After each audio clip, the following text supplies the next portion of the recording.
একজন পুরুষ তার পরিবার পরিজনদের দায়িত্বশীল। কে বলেন তো? একজন পুরুষ তার পরিবার পরিজনের জন্য কি তার পরিবার পরিজনকে কিভাবে সে পরিচালনা করছেন এ বিষয়ে জিজ্ঞাসা করা হবে কিয়ামতের ময়দানে। ওই পুরুষের নামাজ থাকবে, রোজা থাকবে, হজ থাকবে, সব থাকার পরও পুরুষটা আটকে যাবে। কেন? আল্লাহ পাক রব্বুল আলামিন বলেন, ইয়া আইয়ুহাল্লাযীনা আমানু কু আনফুসাকুম ওয়া আহলিকুম নারা। সম্ভবত সূরা মুমতাহিনা আয়াত নাম্বার 18। ইয়া আইয়ুহাল্লাযীনা আমানু, দেখেন ভাষাটা কি এবার বোঝেন আমি কেন বলছি। নামাজ থাকবে, রোজা থাকবে, হজ থাকবে, তারপরও মানুষটি আটকে যাবে, কিয়ামতের ময়দানে ধরা খেয়ে যাবে। কেমনে? ইমানদার আল্লাহ কাকে বলেছেন বলেন তো? কাকে বলছেন? যার আস্থা আল্লাহর উপরে আছে, বিশ্বাস করে আল্লাহ আছে, রসুল নবী এটা বিশ্বাস করে, কোরআন কিতাব ফেরেশতাদের উপরে বিশ্বাস করে, আখিরাতের উপরে বিশ্বাস করে, তাকে কি বলা হয়?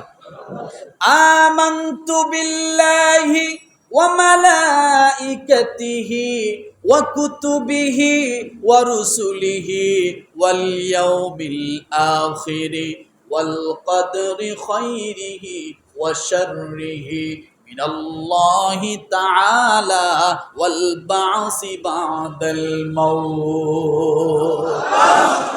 পারেন আপনারা?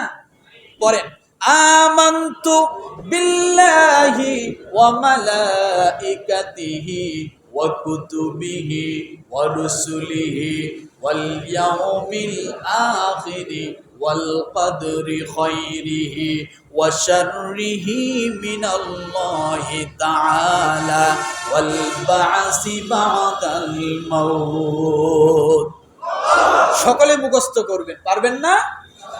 পারবেন না? তাহলে আল্লাহ সূরা সম্ভবত মুমতাহিনা অথবা মুজাদালার 18 নম্বর আয়াত, ইয়া আইয়ুহাল্লাযীনা আমানু কু আনফুসাকুম, আল্লাহ কি বললেন? হে ঈমানদারগণ, নিজে বাঁচো।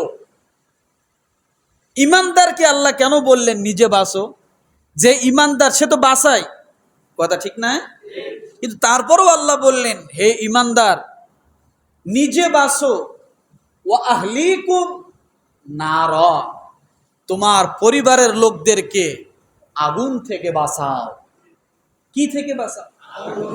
এখানে শাস্তি থেকে কয় নাই। কিসের কথা বলছে? কিসের কথা?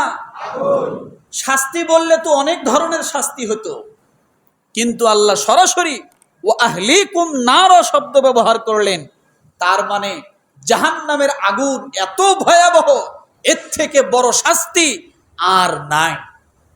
আছে? আগুনে প্রজ্বলিত শাস্তি এর থেকে আর নাই।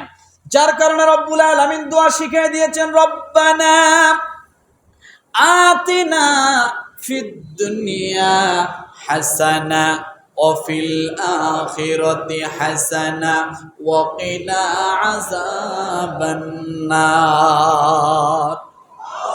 ওকিনা নার পাইছেন? তাহলে ওয়া আহলিকুম নার ওকিনা আযাবান নার। আল্লাহ স্পেশাল দোয়া শিখিয়ে দিলেন, তোমরা জাহান্নামের আগুন থেকে বাঁচার জন্য তোমরা এই দোয়া করো। কারণ জাহান্নামের সবচাইতে বড় শাস্তি হবে যে জিনিসটা দিয়া, সেটা হলো জাহান্নামের আগুন। কি বলেন তো? কি বলেন তো? আগুন। রব্বুল আলামিন আরেক জায়গায় বলেন, ওয়ানাদা আসহাবুন নারি আসহাবাল জান্নাতি আন আফিদু আলাইনা মিনাল মা আও মিম্মা রাযাকাকুমুল্লাহ قالوا إن الله حرمهما على الكافرين।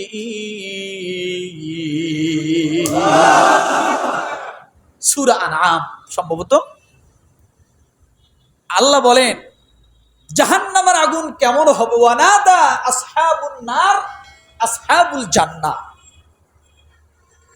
ওই আগুনের বাসিগুলো জ্বলতে যে এত জ্বলে যাবে, তারা পিপাসায় কাতর হয়ে যাবে, জিহ্বা পুড়ে যাবে, গলা পুড়ে যাবে, মানুষটা পুড়ে যাবে, একবারে অবস্থা খারাপ হয়ে যাবে। সেদিন ওই জাহান্নামে তৃষ্ণা নিবারণের জন্য তারা জান্নাতীদের দিকে তাকায়া বলবে যে তোমরা যে পানি পান করছো, এর অবশিষ্ট যে জুঠা পানি যেগুলো ফালায় দাও, ওই পানি তোমরা আমাদেরকে একটু দাও, আমরা খাইয়া আমাদের তৃষ্ণাকে নিবারণ করি। আল্লাহ পাক রব্বুল আলামিন বলেন, এই কথা যখন বলবে, বলার পরও কাজ হবে না, আল্লাহ বলেন ক্বালু ইন্নাল্লাহা হাররামাহুমা আলাল কাফিরিন। জাহান্নামে যারা যাবে, আমি আল্লাহ তাআলা ওই জান্নাতীদের সমস্ত খাবার এবং পানিগুলো আমি আল্লাহ তাদের জন্য হারাম করে দিব। তাহলে জাহান্নামের সবচেয়ে কঠিন শাস্তি কি দিয়া? কথা বলেন। এই জন্য আল্লাহ বলছেন তোমরা জিজ্ঞাসিত হবে, রসুল বলেন তোমরা জিজ্ঞাসিত হবে, তুমি তোমার পরিবারদের জন্য কি করেছো, সঠিক পথে পরিচালিত করছো কি করো নাই। কারণ আমরা অনেক বয়োজ্যেষ্ঠ মুরব্বী এখানে আছি, আমরা অনেক সময় দেখি আমরা নিজেরা তাসবিহ হাতে নিয়ে ফজরের জামাত ধরার জন্য যাই, আমরা নিজেরা তাহাজ্জুদ পড়ি, হজ করি, সব ধর্ম কাজগুলো আমরা করি। আর আমি মুরব্বী মনে করি যে আমার সন্তান, দুই ছেলের বাবা, বয়স হয়ে গেছে, তারপরও আমি বাবা মনে করতেছি যে এর এখনো ধর্মকর্ম করার সময় হয় নাই। কথা ঠিক না? কথা ঠিক না? যার কারণে বাপ হয়ে সন্তানকে ফজরের সময় ডাক দেওয়ার সাহস পায় না। আছে না নাই? কিন্তু আপনি বাবা ভালো করে জানেন, হাজারো তাসবিহ টিপার চেয়ে, লক্ষ কোটি তাসবিহ টিপার চেয়ে আপনি নামাজে যাওয়ার জন্য সময় যদি আপনার সন্তানের দরজায় করাঘাত করে বলেন ওঠো ফজরের নামাজের সময় হয়েছে, লক্ষ কোটি বার তাসবিহ পড়ার চেয়ে এই একটি শব্দ সমস্ত তাসবিহ থেকে বেশি। ওঠো নামাজের সময় হয়েছে। কথাটা বুঝাতে পারছি? কথাটা বুঝাতে পারছি? কিন্তু আমরা সে বিষয় নাই। এই জন্য সেদিন কিয়ামতের ময়দানে জিজ্ঞাসিত হবে প্রত্যেকটা পুরুষ তার পরিজনদের বিষয়ে, যে তুমি তাদের সম্পর্কে কি দায়িত্ব পালন করেছো। স্ত্রী স্বামীর ঘরের এবং তার সন্তানের দায়িত্বশীল, কাজেই সে তাদের বিষয়ে জিজ্ঞাসিত হবে। এইভাবে পর্যায়ক্রমে জিজ্ঞাসিত হবে। তাহলে নামাজ আছে, রোজা আছে, হজ আছে, যাকাত আছে, সব আছে। কিয়ামতের ময়দানে যদি আল্লাহ একটা জায়গায় দাঁড় করায় যে তোমাকে আমি আল্লাহ যে দায়িত্ব দিয়েছিলাম, যে সম্পদ দিয়েছিলাম, এটা তুমি কোন কাজে ব্যবহার করছো, সেদিন আপনি কি পার পাবেন? পার পাবেন?